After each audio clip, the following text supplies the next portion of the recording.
Hello crafty friends and welcome to my channel. I'm Adrienne Bosey of Alice Scraps Wonderland. Today I'm going to show you how you can use the coordinating embossing folders and layered stencils from Sizzix to create this dimensional and colorful design that you can use in scrapbooks, as card fronts, and in mixed media projects. I'm starting out by misting a piece of Sizzix smooth white cardstock with water. This will help keep the paper from tearing or becoming overly creased during the 3D embossing process. I place the white cardstock into the Defined Petals 3D embossing folder and run it through my switch using the right sandwich. Once you've run it through your machine, you'll get this lovely embossed image that looks like a flower or maybe even peppermint candies. I think this design is very versatile and it just depends on the colors you use. Now you can totally just have the pretty embossed design on solid cardstock, but today I'm going to show you how you can add multiple colors of ink to it using the Sizzix Stencil and Stamp Tool and the coordinating Defined Petals stencil. I've already got my stencil and stamp platform prepped with sticky grid on it, and I just peel off the protective lining. You'll need the notch stencil adapter that helps line stencils up perfectly. You'll see that I take my time placing the stencil layers over the embossed design to make sure that I have it right side up. This particular design does have a top and bottom, as the swirls go in a particular direction and you want the stenciling to line up with the embossing. Holding both the cardstock and a stencil layer in my hands while all lined up, I place the stencil into the raised notches of the stencil adapter and press the cardstock onto the sticky grid. For inking, I'll be using the Tim Holtz Distress Oxides as well as the Sizzix Multi-Tool with foam blending head and some foam blending tools from scrapbook.com. I've placed domed foam onto all of the tools. Sizzix numbers each stencil in the layered stencil sets. I'm starting with stencil number 1 and Distress Oxide in shaded lilac. The Sizzix Multi-Tool is ergonomic, so if you find the small-handled tools uncomfortable when ink blending, I definitely recommend this tool. The Multi-Tool, as its name suggests, has interchangeable heads with options such as a blade, palette knives, or a paper distressor. But I do want to show you that you can use this stencil and stamp tool in Sizzix stencils with the ink blending tools you already have. So for the second stencil layer, I'm using salvaged patina and one of the scrapbook.com blending tools.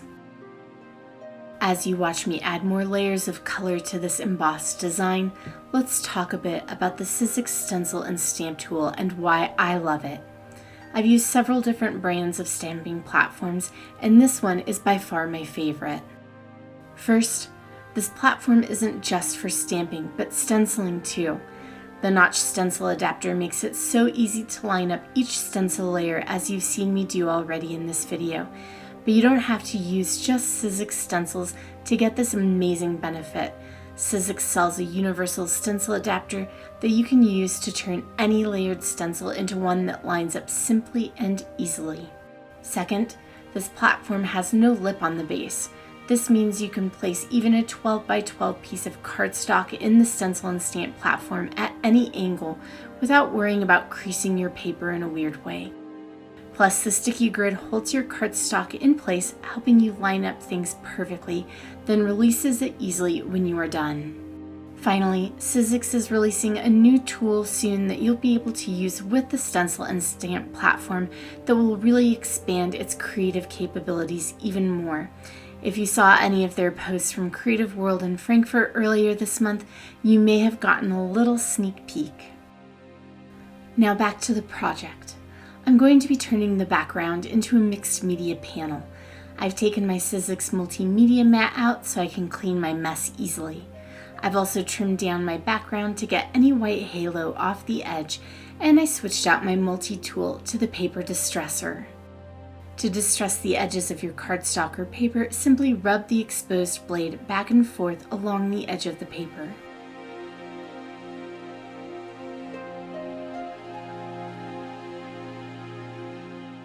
I I'm using a Tim Holtz Etc. rectangle panel as the base of my project, and I paint it with Sizzix's creamy matte acrylic paint in lavender dust.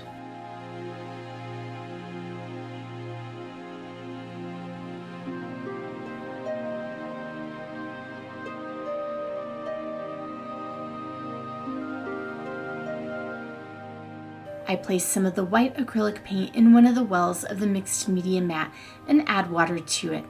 I load up my brush and tap it over the project to splatter white paint on it.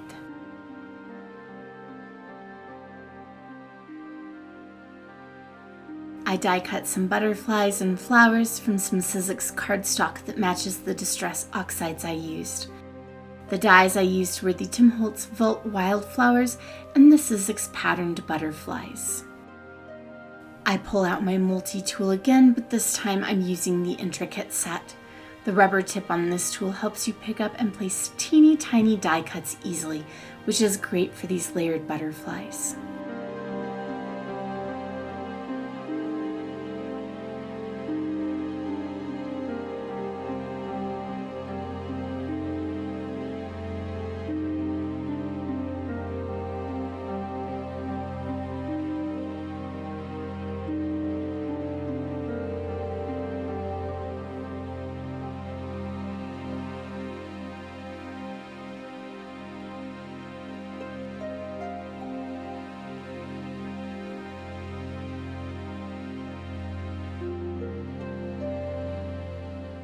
I love a little bling, so I apply some clear craft glue to parts of the butterfly and flowers, and then sprinkle on Distress Rock Candy glitter.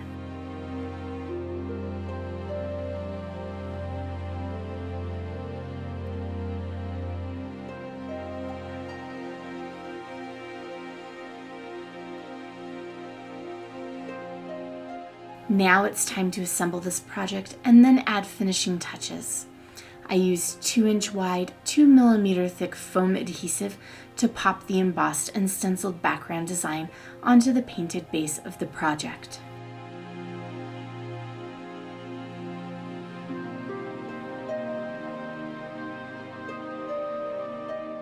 I used Primo marketing flowers as well as some lace to create a floral cluster on the right side of the project.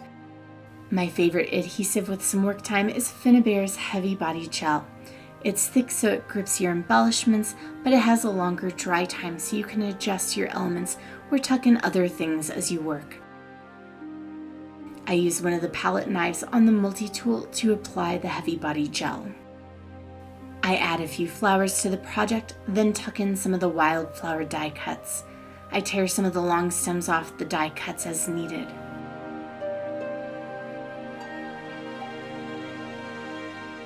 Then I place a larger Prima flower on top of the flower cluster base and tuck in another flower die cut.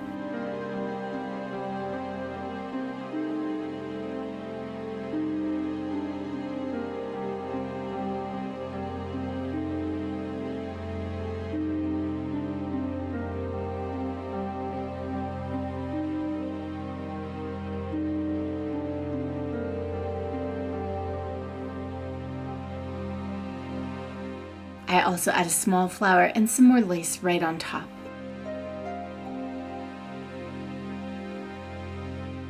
For some sparkle and texture, I use the Sizzix Prism Paste, which has iridescent flakes encased in a clear gel. I give the paste a stir with my palette knife, then I apply it to the paper flowers with an old paintbrush and sprinkle on some of the lavender dust beads into the gel.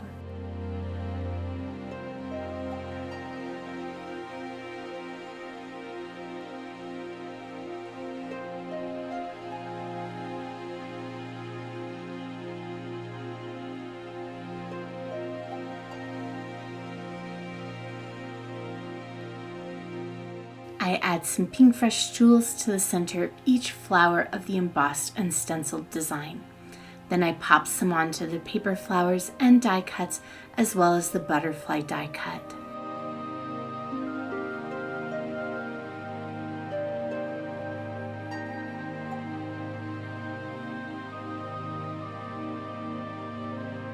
Finally, the butterfly gets popped on with a little bit of foam adhesive. I hope that you enjoyed this look at how to use coordinating embossing folders and layered stencils from Sizzix, their stencil and stamp platform, plus how I assembled this mixed media panel. Don't forget to like this video and to subscribe to my channel for more content like this. Until next time, happy crafting!